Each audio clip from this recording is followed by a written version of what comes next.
Hercules really must have made someone mad, because we're back to more cattle, another set of cattle, another mess. By now, Hercules isn't just fighting monsters, he's running history's most chaotic ranch. And once again, it's not just grab a cow and go.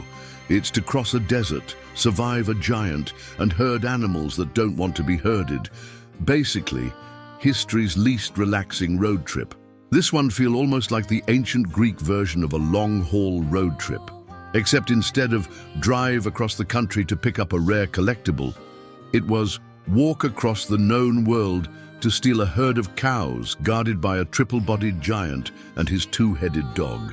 Eurystheus once again was in his palace thinking of creative ways to make Hercules' life miserable. You'd think that by now, after lions, hydras, stables, and carnivorous horses, he'd be running out of ideas. But no. This time, he sent Hercules to fetch the cattle of Geryon. Now, cattle don't sound all that dangerous, right?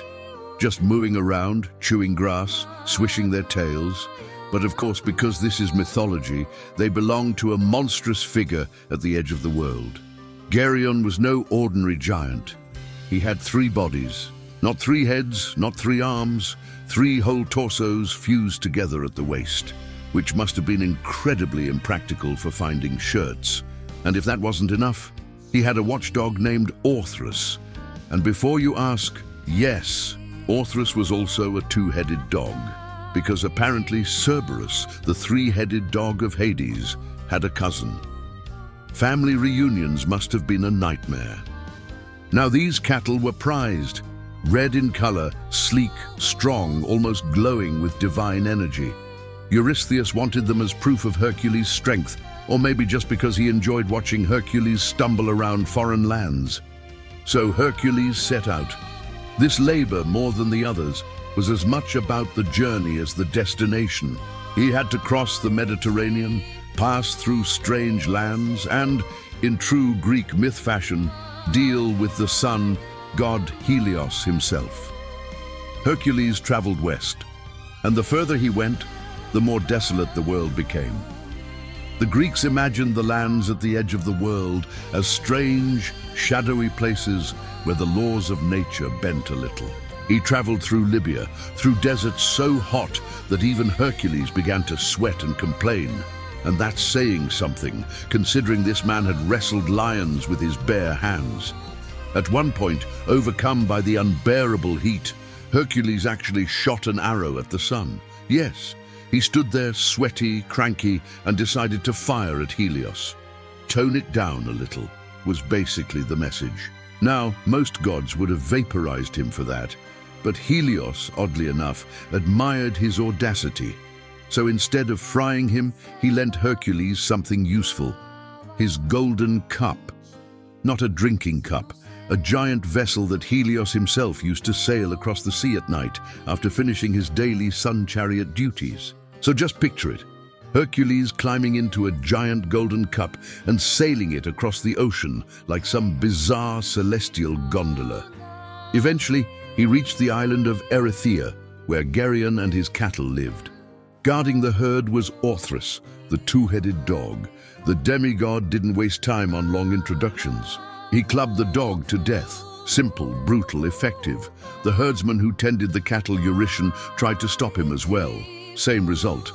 One club swing later, and Hercules had cleared the path. Then came Geryon himself. Imagine a giant with 3 torsos, 3 heads, and enough muscle mass to make a modern bodybuilder cry. He wore armor, carried weapons, and came charging at Hercules. But Hercules was, as usual, not impressed. He drew his bow and shot an arrow tipped with Hydra venom. The poison was so lethal that even a 3-bodied giant stood no chance.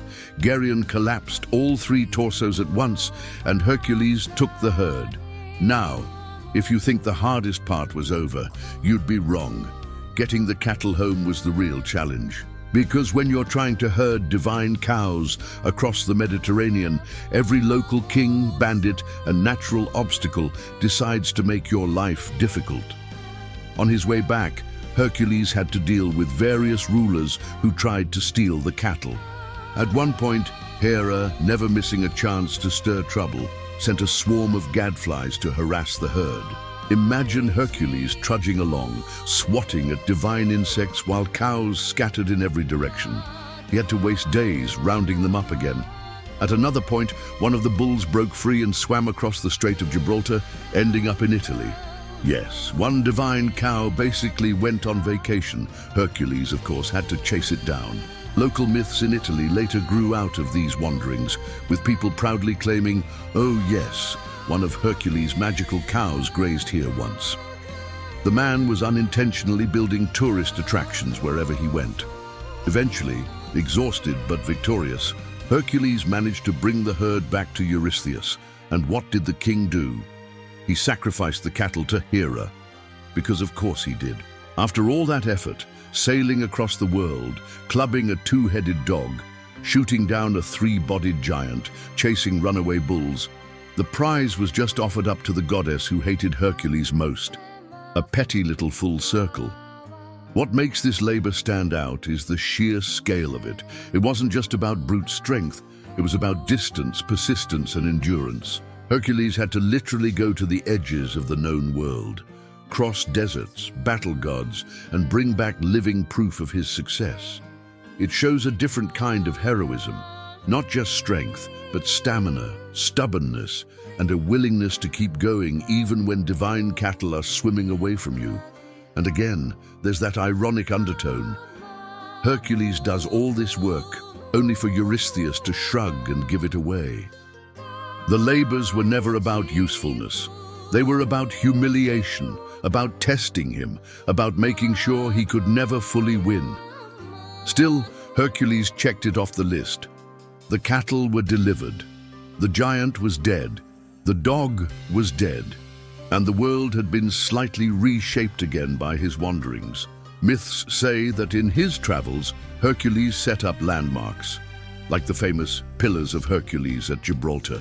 Once again, his story bleeds into geography, leaving his footprints on the very edges of the earth. And with that, another absurd errand came to a close. Hercules returned, weary but undefeated, already knowing that Eurystheus would dream up something even more ridiculous next.